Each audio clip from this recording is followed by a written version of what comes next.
तो एक बार ना एक बस में ना एक गुड़िया बैठी थी और दूसरे गांव में वो एक बूढ़ा चढ़ा तो गुड़िया के सामने वाली सीट खाली थी, वो आके वहाँ बैठ गए।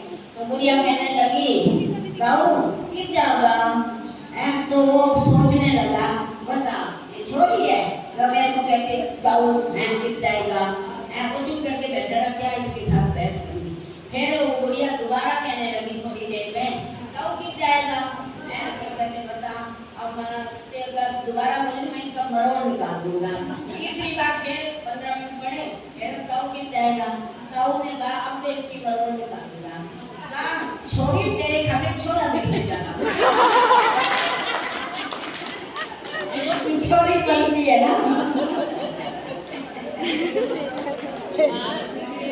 और